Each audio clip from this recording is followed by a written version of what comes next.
Շնորհակալություն հնարավորություն ընձեռնելու մասին ներկայացնել իր որոշումը։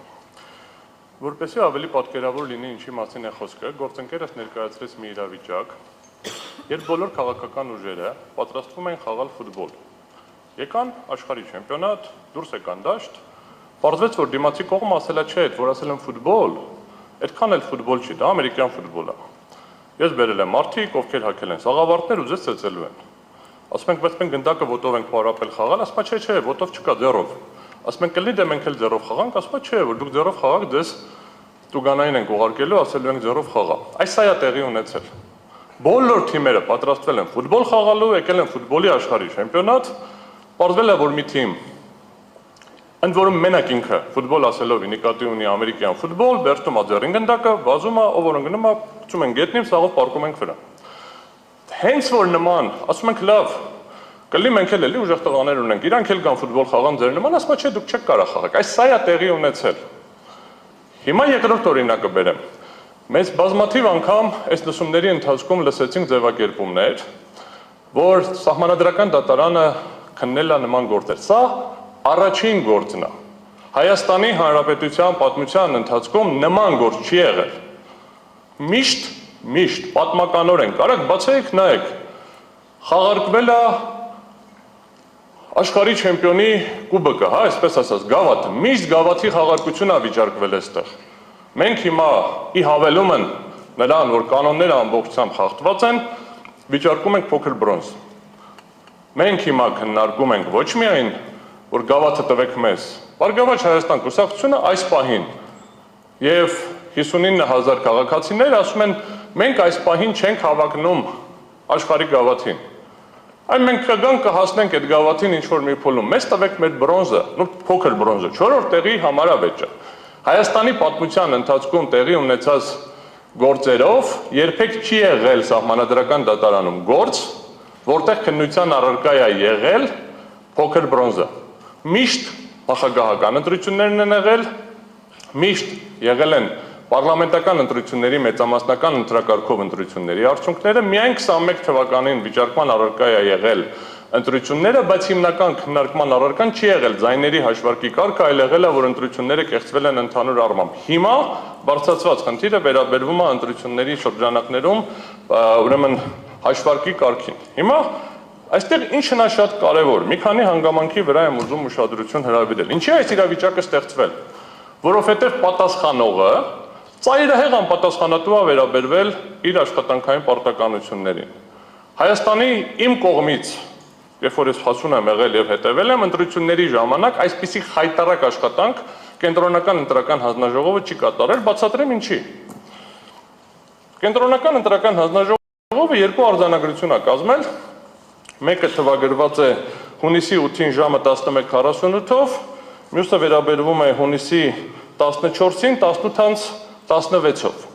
Այս երկու արձանագրությունները ըստ էության իմի են բերում ընտրությունների արդյունքները։ Ձևակերպվել են իբր թե վերահաշվարկի արդյունքում։ Վերահաշվարկի արդյունքում փոփոխությունների քանակը եղել է չնչին։ Իսկ այդ վերահաշվարկ կոչվածը ինչ է եղել, երբ որ ես անձամբ արել եմ այդ վարժությունը, բացել եմ կենտրոնական ընտրական հանձնաժողովի կայքը, քաղաքացիները բոլոր ընտրատեղամասերում կան, փորձել եմ լրացնել, որովհետև առաջին օրը իսկ պարզ էր, որ այդտեղ կեղծված են թվերը։ Այս առաջին արձանագրությունը կեղծիք է։ Ոչ թե վերահաշվարկ ենք արել, թվերը ավելացել է, չէ, արձանագրության մեջ գրված է 100, կենտրոնական ընտրական հանձնաժողովը համարել է 10, գումարել է 10, թիվը արձանագրել։ Ինչի արդյունքում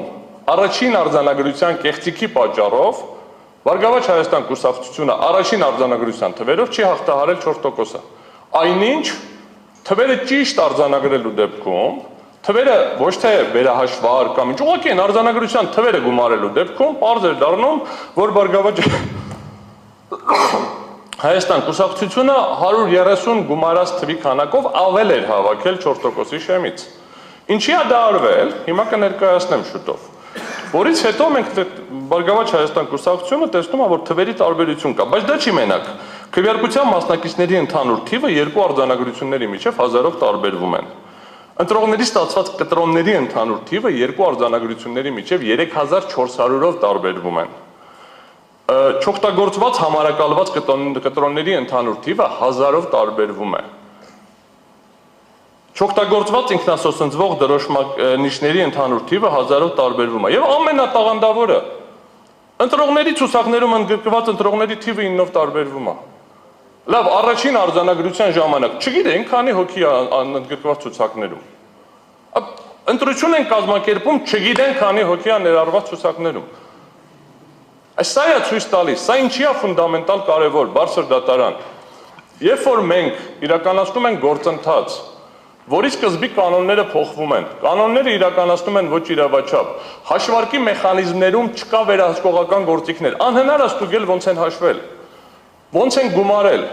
Այս են դասական անեկդոտի օրինակն է, ասում ինչ ուզում ես արա, կարևոր այն ով է հաշվում։ Այս վիճակում ենք մենք հայտնվել։ Եվ դրանից հետո մենք տեղի ունենում հաջորդ զարգացումները։ Հիմա անունը դնում ենք, որ տեղի ունեցել վերահաշվարկ։ Վերահաշվարկի արդյունքում իրականում որոշ թվերի փոփոխություններ եղել են, բայց դա վերահաշվարկ չէր։ Վերահաշվարկի իրական խնդիրը որն էր, աղյուսակի մեջ տվյալները թերություն ունենք, սխալ ենք լրացրել։ Ես խնդրում եմ, երբ որ իրենք իրենց անձնական տնական բյուջեն կհաշվեն, ոնց ուզում են աղյուսակի մեջ լրացնեն։ Հայաստանի Հանրապետության իշխանության կրողի որոշումները, երբ որ լրացնում են աղյուսակի մեջ, բարի լինեն, կիրառեն այնպիսի մեխանիզմներ, որպեսզի այդպիսի տեխնիկական, իսկ իրականում ես ասում եմ հանցավոր թերություններ հանդես չգան։ Նորից եմ կրկնում, ոչ թե ծրարը լավ չեն գցել, լավ են գցել, այդ բոլորը ներկայացրեցինք ոնց են ազդել։ Լավ է, դրանից հետո են քաղաքացիները, որ եկել ծրարը գցել են, հաշվել են, ընտրատեղամասերում հաշվարկը արել են, աղյուսակը կազմել են, այս աղյուսակի տվյալները դիտավորյալ սխալ հաշվելու նպատակը որն է։ Իսկ եթե դա անփութությամբ է, դա նշանակում է, որ կենտրոնական ընտրական հանձնաժողովի եւ ընտրական հանձնաժողովների ամբողջ համակարգի աշխատանքը ամբողջությամբ խաթարված է, ինչը նշանակում է, որ անհնար է գնահատել ընդհանրապես ազդեցությունը։ Հիմա անցնեմ կոնկրետ սպეციფიկ դեպքին փոքր բրոնզի հարցին, որովհետեւ այստեղ խնդիրը կրկնում եմ, միշտ պատմականորեն քննարկվել է ազդեցության չափը, այստեղ ունենք շատ հստակ ազդեցության խնդիր։ Կենտրոնական ընտրական հանձնաժողովի երկու գործողության արդյունքում առանձին վերցրված եւ օրենսդրական կարգավորումների մեր կարծիքով հակասահմանադրական լինելու հետևանքով կրկին առանձին վերցրված միջնորդությունը կներկայացնեմ, ստացել ենք մի իրավիճակ, որտեղ Բարգավաճ Հայաստան կուսակցությունը չի ստացել 150-ի չափ ձայն, հենց ասենք, 153 ենք ոնց որ հաշվարկել, ձայն, որը բավարար կլիներ հաղթահարելու համար։ Հիմա, երբ որ տեղի է ունեցել վերահաշվարկը, չի կազմվել արձանագրություն։ Երբ որ տեղի է ունեցել վերահաշվարկը, կենտրոնական ընտրական հանձնաժողովը ընդամենը հայտարարել է, որ վերահաշվարկի արդյունքում այս կուսակցությունների ձայները փոփոխվեցին հետևյալ կերպ, մեկ այսքան ավելացավ, այսքան պակասեց։ Ներողություն եմ խնդրում։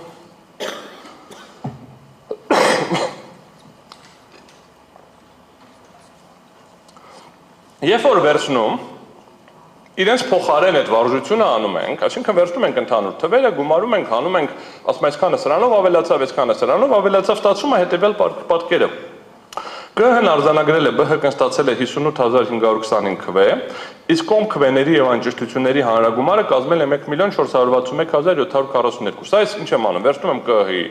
այն առաջին արձանագրությունը, վերահաշվարկի արդյունքում ասում ավելացել է այսքանով, պակասել է այսքանով, ուղղակի օգտագործելով տեխնիկական միջոց Excel աղյուսակը գրում եմ այս թվերը, գրում եմ գումարած, գրում եմ ամբողջ, գրում եմ ցույց տուր գումարը, տալիս այս թվերը։ 1,461,742 այս թվի դեպքում 4%-ի շեմը անցնելու համար ԲՀԿ-ին անհրաժեշտ էր 58470 քվե։ ԲՀԿ-ն հավաքել էր, հիշեցնում եմ, 58525 քվե։ Այսինքն մոտավորապես 55 ձայնով գերազանցել էր տոկոսը եւ տոկոսը այդ դեպքում կազմում էր 4.00378 ինչ անում 100,000-ական տոկոս։ Ինչա տեղի ունենում անմիջապես այդ պահից, սա չեն հրապարակում, այս հրապարակում են ընդամենը հաղորդագրություն, ասում են վայ, երկու տեղ անվավեր ենք ճանաչում։ Երկու տեղ անվավեր են ճանաչում այն տեղերը, որտեղ դրանից մի քիչ առաջ ասել էին անվավեր ճանաչելու անհրաժեշտություն չկա։ Երբ որ մենք ուսումնասիրում ենք արձանագրությունը, մենք կտեսնենք, որ անվավեր ճանաչելու հիմքում դրվում է հետևյալը, շատ կարևոր հանգամանք։ Կենտրոնական ընտրական հանձնաժողովը հանգում է այն եզրակացության, որ քվեարկության օրը, այսինչ տեղամասերում, տեղի են ունեցել ընտրական օրենսգրքի 68-րդ հոդվածի առաջին մասի պահանջների այնպիսի խախտումներ, որոնք կարող են էապես ազդել քվեարկությունների արդյունքների վրա։ Պատասխանողը արձանագրել է ազդել քվեարկությունների արդյունքների վրա, անվավեր է ճանաչել, իրավունք չուներ դրան հեսակարգ կանդրադառնամ։ Բայց դրանից հետո, երբ որ վերադառնում է արդեն վերջնական որոշում կայացնելուն, հաշվի չի առնում, որ այս որոշման արդյունքում ԲՀԿ-ն 4%-ից իջնում է մինչև 4%-ի 3% 990 քանի ամբողջական մաս, այսինքն չի բավարարում 150 ձայն։ Բարձր դատարան, այստեղ անհրաժեշտ եմ համարում ուշադրություն հրավիրել հետևյալի վրա։ Առաջին արգումենտը, որը մենք ներկայացրել ենք գրավոր, վերաբերվում էր նրան, որ ՀՀ իրավասություն չուներ ընդունել 254A եւ 255A որոշումները։ Դրանք բողոքարկվել են դատարան, դատարանը հայցերը մերժել է, բայց ես հիմա կներկայացնեմ հիմնավորումներ, որ 48.1 հոդվածը այն մեկնաբանությամբ, ինչով որ կիրառել են դատարանը, եթե մենք ընդունենք, որ այդ մեկնաբանությունը իրավաչափ է, ապա դա հակասահմանադրական է։ 48.1 հոդվածը, պրիմ 1 հոդվածը իրավունք է տալիս վերանայել որոշումները։ Իսկ այնտեղ եղել է մեկ որոշում, այդ որոշումը եղել է չի ազդել ընտրությունների վրա, եւ իրավունք ուներ որոշում ընդունել, ասել ազդել է ընտրությունների վրա։ Հանձնաժողովը վավեր չի ճանաչել ընտրության արդյունքները։ Ընտրության արդյունքները վավեր ճանաչելու ընդհանրապես ընթացակարգ չունեն։ Եվ հետևաբար խոսքը գնում է ընտրատարածքայինի մասին։ Հետևաբար կենտրոնական ընտրական հանձնաժողովը այդ որոշումը փոխելուց հետո վերջնական արդյունքներին պարտավոր էր անդրադառնալ արդեն երբ որ իմի էր բերում ընտրության արդյունքները ամբողջ Հայաստանի Հանրապետության տարածքում։ Սա առաջին արգումենտ։ Եթե ամեն դեպքում կլինի պնդում, որ դատարանի որոշում կա, այդ դատարանի որոշումը հաշվի առնեք, ես կասեմ շատ լավ։ Դատարանի որոշումը դուք էլ հաշվի առնեիք, որովհետև դատարանը ուղղակիորեն գրել է կենտրոնական ընտրական հանձնաժողովն ազգային ժողովի ընտրության արդյունքների ամփոփման փուլում ստիպված է լինելու, վերջնական ուժի մեջ համտած բողոքարկման ենթակա չի, ստիպված է լինելու իր որոշմամբ արձանագրված խախտումների լույսի ներքո ընդունել որոշում առանձին ընտրական տեղամասում վերաքվեարկություն անցկացնելու մասին։ Խնդրեմ, պարտադիր էր, բարի լինեիք իրականացնեիք այդ գործառույթը։ Հիմա առաջին արգումենտը վերաբերվում է նրան, որ կենտրոնական ընտրական հանձնաժողովը իրավունք չուներ ընդհանրապես վերանայել։ Եթե մենք դիտարկենք, որ իրավունք ուներ, ապա 48.1 հոդվածը ըստ էության խաթարում է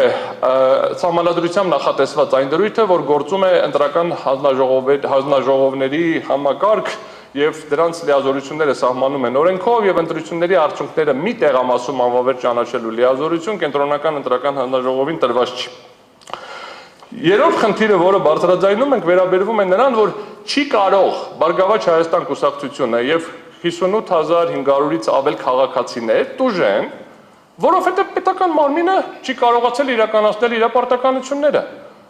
Չի կարողացել իրականացնել իր պարտականությունները այն ժամանակ, երբ որ այդ տարածքում գտնվող մարդիկ բարձրաձայնել են, որ ամբողջ գիշերը զինվորականներ են շարունակում մուտք գործել ընտրատեղամասեր, որովհետև պաշտպանության նախարարությունը չի ապահովել, որ զինվորները ժամանակին գան ընտրատեղամաս եւ իրականացնեն իրենց ընտրելու իրավունքը։ Ես չգիտեմ նույնիսկ ինչքան զինվորներ դեռևս չեն կարողացել գան, որովհետև իրենց որոշել են ժամը 9-ին բերել ընտրությունների միգուցե։ Մի խմբին էլ միգուցե որոշել են ժամը 10-ին եւ 11-ին բերել։ Համապատասխանաբար այս ամբողջը հաշվի առնելով գալիս ենք այն եզրահանգման, որ կենտրոնական ընտրական հանձնաժողովը իրավունք չուներ այդ որոշումը կայացնել, անվավեր ճանաչել տեղամասում։ Հիմա բայց շարունակությունը կայացրել է։ Ինչ հետևանք պետք է տեղի ունենա այդ ժամանակ։ Այդ հարցին պատասխանում է 101-րդ հոդվածը։ Եթե ընտրությունների արդյունքում տեղի են ունեցել սույն օրենսգրքի այնպիսի խախտումներ, որոնք կարող էին ազդել ընտրությունների արդյունքների վրա, իրանք են ասել ազդել է։ Ես չեմ ասում, իրանք են ասել ազդել է։ Ապա կենտրոնական ընտրական հանձնաժողովը որոշում է ընդունում առանձին ընտրական տեղամասերում վերաքվեարկություն անցկացնելու մասին, եթե այդ միջոցով հնարավոր է շտկել այդ խախտումների հետևանքները։ Բարձր դատարան ամենասկզբում գործընկերները միասնության թևերից երբ որ ներկայացնում էին կասեցնելու միջնորդություն, երկրորդ որոշումը, բարձր դատարանը հստակ նշեց, որ ոնց որ կդիտեք դա էլ են քննարկել։ Ուրեմն երկու որոշումներից ոչ մեկում անդրադարձ չի կատարվել անհնարինության մասին, որ անհնար է շտկել այդ միջոցով, որ այս կետը կիրառելի չի։ Ընդհանրապես ուղղակիորեն գրել են, անցել են, արձանագրել են, անցել առաջ։ Ոնց որ չի եղել։ Գահ պետք է ներողություն։ ԿԸՀ-ն պետք է անդրադարձ կատարեր, արդյոք խախտումներն ազդել են արդյունքների վրա։ Ասել այո։ Երկրորդ հարցը, արդյոք հնարավոր է շտկել այդ խախտումները կոնկրետ ընտրատեղամասերում վերաքվեարկություն իրականացնելով։ Չի պատասխանել այս հարցին։ Մենք հարց ու պատասխանի ժամանակ կգնանք, գործընկերներս քննարկում են, որ Վահագն Հովակիմյանը դիրքորոշում ա գրել, դա որոշում չի։ Դա ԿԸՀ-ի դիրքորոշումը չի։ ԿԸՀ-ի սայթում կարան տարբեր բաներ գրեն, ոչ մի փաստաթղթում ԿԸՀ-ի կայքը չի հանդիսանում կենտրոնական ընտրական հանձնաժողովի որոշումների պաշտոնական հրապարակման հարթակ, որ նորությունների ձևով կարծիք գրելով դառնան դա հրապարակումներ։ Բարձր դատարան նույնն է, ոնց որ ես հիմա գամ, ասենք վերցնեմ բանը տեղեկագիրը, որտեղ հոդվածներ են գրում գիտական եւ Ձեզնից յուրաքանչյուրը կարող է ինչ-որ գիտական հոդված գրածրնի, ասեմ դե սահմանադրական դատարանի դիրքորոշումն է, չէ, դա գիտնականի դիրքորոշումն է, որը հրապարակվում է նաև սահմանադրական դատարանի կայքում։ Եվ եթե նախորդ հարցի պատասխանը դրական է, այսինքն հնարավոր 5 րոպե։ Եթե նախորդ հարցի պատասխանը դրական է, ապա պետք է առանձին տեղամասերում նշանակվեր վերաքվեարկություն։ Եթե ոչ, անհնար էր, այն ինչ որ պարոն Հովակիմյանն է կարծում, դա էլ է լուծումը տրված, ամբողջ Հայաստանում վերաքվեարկություն։ Չի կարող լինել մի վիճակ, որ 4%-ը հաղթահարած քաղաքական ուժը կենտրոնական ընտրական հանձնաժողովի եւ ընտրական հանձնաժողովների թերի աշխատանքի արդյունքում ոնց որ մի հատ ձեռը ասում է խախտում անեմ, այն մյուս ձեռը գալիս է բռնում է, բայց տուժում է ԲՀԿ-ն արդյունքում։ Էս է խնդիրը բարձր դատարան, սա շատ պարզ մաթեմատիկական խնդիր է։ Ամփոփելով այս բաժինը պնդում ենք, որ կենտրոնական ընտրական հանձնաժողովը ընտրական օրենսգրքի 48.1 հոդվածի լայն եւ հակասահմանադրական մեկնաբանության արդյունքում իրեն վերապահել է ընտրատարածքային ընտրական հանձնաժողովի փոխարեն ընտրության քվեարկության արդյունքներն անվավեր ճանաչելու իրավասություն եւ դրանից հետո էլ երբ ակնհայտ է եղել, որ որոշումներն ազդում են ընտրությունների արդյունքների վրա, մինչեւ որոշումները պնդում են ԲՀԿ-ն ստանում էր 4%, այդ անունը դրել են վերաքվեարկություն, վերահաշվարկ, բայց վերահաշվարկ չէ։ Ուղղակիորեն շտկել են բաները, իրենց նախկին կատարած թերությունները անունը այդպես դնենք։ Արդյունքում չի ստանում հիմա այդ որոշումների վերաքվեարկություն նշանակելու կամ ընտրություններն ամբողջությամբ անվավեր ճանաչելու կամ ամբողջ Հայաստանում վերաքվեարկություն նշանակելու փոխարեն որոշում է ընդունել մանդատներ բաշխելու մասին գործընթացը բացառելով ԲՀԿ-ին։ Հիմա բարձր դատարան այս մի առանձին արգումենտ էր, ի հավելում են, որ պետք է ընտրությունները անվավեր ճանաչվեն, հիմա ինչ հետևանքի մասին է խնդիրը։ Սահմանադրական դատարանի մասին սահմանադրական օրենքը, երբ որ քննարկում է ընտրական վեճերը, 3 հնարավոր տարբերակ է տալիս անվավեր ճանաչելու դեպքում։ Ամբողջ Հայաստանում վերաքվեարկություն, մանդատների բաշխման այլ կարգ կամ երկրորդ փուլ։ Մենք ներկայացրեցինք, որ անվավեր պետք է ճանաչվի։ Այս ոնց որ այս մի կետներ եւ գործընկերները արդեն երկրորդ օրնա ներկայացնում են բոլորը տարբեր ուղղություններով, տարբեր խախտումներին, որոշները մեղադրում են նաեւ իմ ներկայացված ուժին, բայց արդյունքում ներկայացում են, որ եղել են այնպիսի խախտումներ, որ ընտրությունների արդյունքներում անհնար է որոշել անձանց քվեարկության իրական կամահայտնությունը։ Ուրեմն իշխանության կրողը ինչա ցանկացել, ով լինի իշխանության, այդ չեն կարողանում իմանալ, որովհետեւ Սկզբից ենք ազդել, շղթայում կա հաշվարկի խնդիրներ, վերջում էլ իմի բերելով թվերը չգիտեմ ինչի սխալ են գումարում։ Հիմա բարձր դատարան այս պահին ես կխնդրեմ ընդմիջենք անցնեմ միջնորդությանը ու վերջին 3 րոպեն արդեն իմի կբերեմ ամբողջությամբ։ Հիմա բարձր դատարան, եթե թույլ կտաք միջնորդության տեքստը վերցնեմ,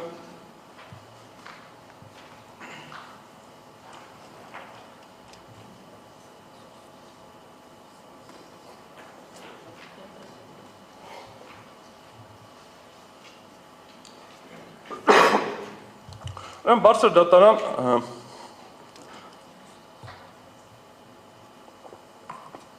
ոնց ենք հաշվում անցողիկ շեմը։ Անցողիկ շեմը միջնորդությունը նրա մասին է, որ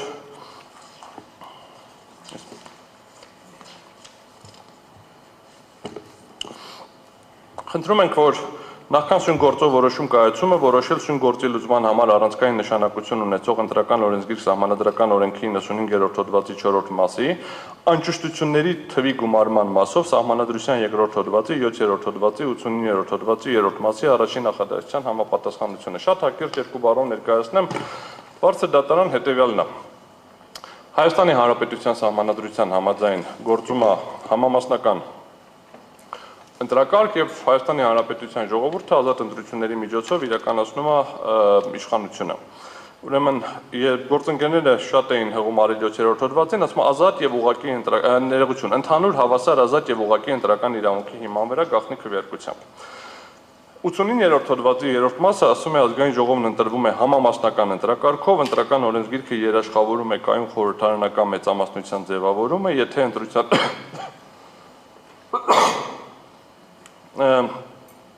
ընտրության արդյունքում կամ ներողություն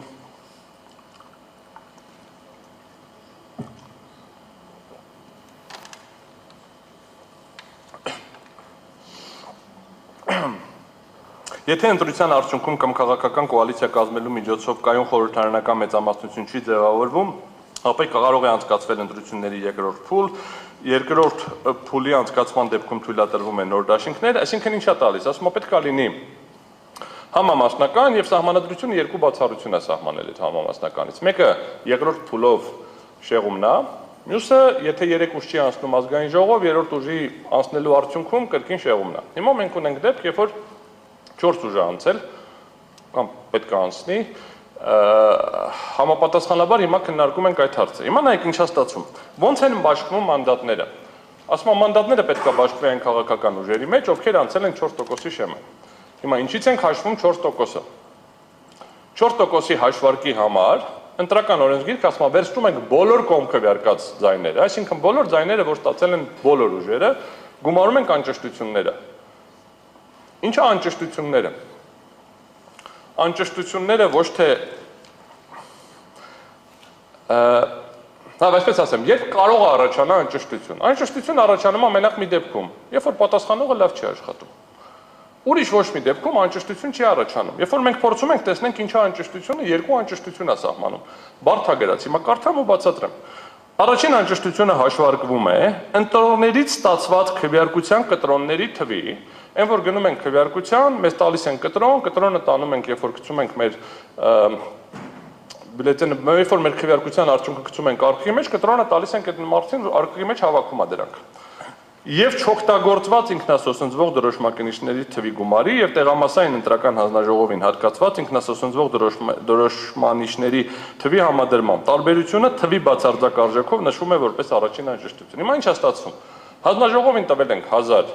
այդ ինքնադրոշմող այդ կտրոններից, չի օգտագործել 100-ը, 900 օգտագործել է։ Ենթադրվում է, որ 900 հոգի քվեարկել է, որովհետեւ ոնց են օգտագործում, ես որ մոտենում եմ, այդ մի հատ կտրոնը փոկվում է, այն անկյունին կպցնում են, գցում ենք բանի մեջ, արխի մեջ։ 900 հատ օգտագործել ենք։ Պարզվում է, որ ես ու ամեն ընտրող քվեարկող էլ պետք է մի հատ կտրոն ստանա։ Ուրիշ տարբերակ չկա։ Հիմա ասում եմ, որ այդ ամեն մի հատ քվեարկող կտրոն է ստացել, մի հատ էլ ստացել է այդ տկտկի, բայց տարբերություն կա այդ թվերի մեջ։ Դա անճշտություն ենք հաշվում։ Այսինքն ստացվում է, որ կտրոն ենք ստացել, չեն կպցրել այդ ստիկերը, կամ այդ ստիկերը կպցրել են, բայց կտրոնը չկա։ Այսինքն ակնհայտորեն մենք ունենք դեպքեր, որտեղ ինչ որ բան խաթարվել է ընտրությունների արդյունքում, բայց դա չգիտեմ ինչի բազայի վրա հաշվում ենք անճշտություն։ Ընդ որում կրկնում եմ, կապ չունի, կտրոններն են շատ, թե ստիկերներն են շատ։ Երկրորդը էլ ավելի հետաքրքիր է։ Երկրորդ անճշտությունը հաշվարկվում է քվեարկության մասնակիցների ընդհանուր թվի եւ քվեատուփի վավեր եւ անվավեր քվեաթերթիկների թվերի գումարի համադրմամբ։ Մասնակցել է 1000 հոգի մարդ, բայց արկղի մեջ 1200 քվեաթերթիկ կա։ Կամ մասնակցել է 1000 մարդ, բայց արկղի մեջ 800 քվեաթերթիկ կա։ Նորից, այդ ամբողջ process-ը բոլորս տեսել ենք, մտնում ենք, մոտենում ենք առաջին տեղը, մատնահետքը վերցնում են, արձանագրում են որպես բան, ստուգում են տվյալները, տպում են կտրոնը, գնում ենք գրանցում ենք, ստորագրում ենք մեր մեծ մատյանի մեջ, մոտենում ենք արկղի, քվեարկության տեղը, դնում ենք այն ճիշտ մեր ընտրած համապատասխան թերթիկը ծրարի մեջ, փակում ենք, փակելը ոչ թե սոսնձում ենք, փակում ենք ծրարը, մոտենում ենք երրորդ կետին, վրան կպցվում է ստիկերը, մտցնում ենք մեջ, բանի մեջ, արկղի մեջ, այնպես թուղթը տալիս ենք, բարձ գործ է, բարձ բան չկա։ Բայց եկեք ու տեսեք, որ մինչև այսպես կոչված որոշում կայացնելը 1200 անճշտություն կար։ Բայց ոչինչ կար, լավ, հասկացանք, փոքր թերություն է տեղի ունեցել։ Ինչ է ասում հաջորդ օրենքը, ասում է, եթե անվավեր ենք ճանաչում, այդ էլ են գնում, համարում բոլորը անճշտություն է։ Ինչի, որովհետև դե չենք իմանում մարդիկ ինչ են քվեարկելու։ Պարզ տրամաբանություն։ Եթե անճշտությունները դիտավորյալ ի վնաս օպոզիցիայի չեն, այսինքն նենց չեն կարել, որ արհեստականն լինի, նման պնդում ես չեմ անում։ Ապա ստացվում է, որ եթե ստատիստիկորեն նայենք, եթե մնացածի մեջ 4% ունեմ, անճշտությունների մեջ էլ 4% ունեմ։ Որովհետև ցանկացած հակառակ մեկնաբանություն, ուրեմն ինչ ասում հետո, ուրեմն ընտրական տեղամասում անճշտությունների չափը հավասար է առաջին եւ երկրորդ անճշտությունների գումարին, ընտրական տեղամասում քվեարկության արդյունքներն անվավեր ճանաչելու դեպքում այդ տեղամասում քվեարկության մասնակիցների թիվն արձանագրվում է որպես տեղամասում անճշտությունների գումարային չափ։ Ստացվում է հետեւյալը բարձր դատարան, որ եթե ավարտում եմ։ Հա, ես ավարտում եմ։ Ստացվում է հետևյալը, որ եթե մենք ունենում ենք ցանկացած սահմանային դեպք, 4%-ի մոտ դեպք, կենտրոնական ընտրական հանձնաժողովը ինքն է որոշում ով կանցնի, ով չի անցնի։ Որովհետև 2, 3, 4, 5, 10, 20, 30 ընտրատեղամասում, եթե անվավեր է ճանաչում, վերաքվեարկություն չի նշանակում, կուսակցությունը չի անցնում, որովհետև այդ ամբողջը գնում է համարվում անճշտություն, բազային թիվը չի փոխվում, տոկոսը պակասում է։ Մեր պնդումը հետևյալն է, որ եթե մենք խոսում ենք համամասնական ընտրական համակարգի մասին, ապա տոկոսը պետք է հաշվի կողմ քվեարկած քվեաթերթիկներից։ Ընդ որում, եթե լիներ օրինակ կողմ քվեարկած եւ անվավեր, կար այդ տրամաբանական համարեի, ասե այդ անվավերները ակցիա են արել, դեմ են եղել, ինչ որ խնդիր է եղել։ Բայց երբ որ մենք ասում ենք կողմ քվեարկած եւ անճշտություն օրենքը, ստացվում է մի հատ անտրամաբանական վիճակ, որովհետեւ կողմ քվեարկածները շատ պարզ է, մարդիկ եկել քվեարկել են քաղաքական ուժերին։ Բոլոր մարդկանցից, ովքեր Հայաստանի Հանրապետությունում քվեարկել են 10, քանից մնաց վերջում, 18 մնաց, չէ՞, ոնց որ 18 քաղաքական ուժերից որևէ մեկին 4%-ից ավել ԲՀԿ-ն ստացել է։ 4%-ից ավել, նույնիսկ այս ամեն ինչը անվավեր ճանաչելով ամեն ինչով հանդերձ ԲՀԿ-ն ստացել է։ Բոլոր մարդկանցից, ովքեր Հայաստանի Հանրապետությունում։ Հիմա մենք ասում ենք համապատասխանաբար բարձր դատարան, ի հավելումն են առաջին արգումենտին, որին հեսա կավարտեմ 2 րոպեեր մնացել դա կավարտեմ, մենք միջնորդում ենք, որ դատարանը քննարկի սահմանադրության համապատասխանության այս հարցի, որովհետև սա առաջացնում է երկու ֆունդամենտալ խնդիր։ Առաջացնում է համամասնական ընտրակարգի շեղում, որովհետև համամասնականությունից մենք շեղվում ենք եւ արհեստականորեն ավելացնում ենք ըստ էության բազան, որից կուսակցությունները կարող է չանցնեն, եւ երկրորդը ինքը ըստ էության ստացվում է, որ կենտրոնական ընտրական հանձնաժողովը ստանում է լիազորություն ավելացնել, պակասացնելով տոկոսները ավելացնել բազան, որովհետև ընտրախախտումներ միշտ լինելու են տարբեր ծավալների, տարբեր տեղերում, տարբեր քանակների եւ ցանկացած տեղամասում անվավեր ճանաչելու։ Խոսքը գնում է ինչ-որ ընթացքակարգային գործընթացներում, անճշտությունները չպետք է, որովհետև դրանք կրկնում եմ, պետական մարմնի աշխատանքի թերությունն են, չպետք է ազդեն մասնավոր անձանց, տվյալ դեպքում կուսակցությունների գործունեության արդյունքների վրա։ Սա միջնորդություններ բարձր դատարան, եթե որևէ փուլում անհրաժեշտ լինի սրանով հավելյալ պարզաբանումներ հիմա կլինի թե հետո տամ, եթե չէ, ես ավարտեմ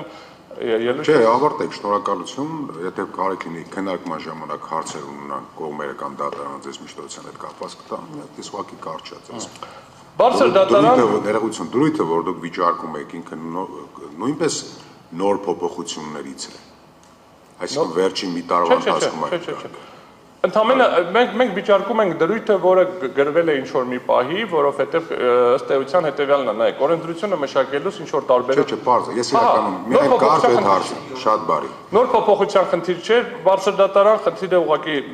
դրույթ էր, որը միջև հիմա կիրառելուց խնդիր չի առաջացրել ընդհանրապես, որովհետև սահմանային այդ 4%-ի մի քանի ձայնի տարբերություն երբեք չի առաջացել։ Հիմա նախկինում 5, հիմա 4։ Շնորհակալություն։ Հիմա եւ ամփոփեք ձեր բացատրությունները։ Բարձր դատարան մենք ըստ էության ներկայացրեցինք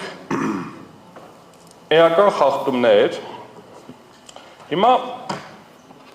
փորձեմ իմի բերեմ, գործընկերներս ներկայացրեցին նաև ոչ միայն կոնկրետ ԲՀԿ-ի հետ կապված հաշվարկի խնդիր, այլ նաև այլ խախտումների հետ կապված խնդիրներ։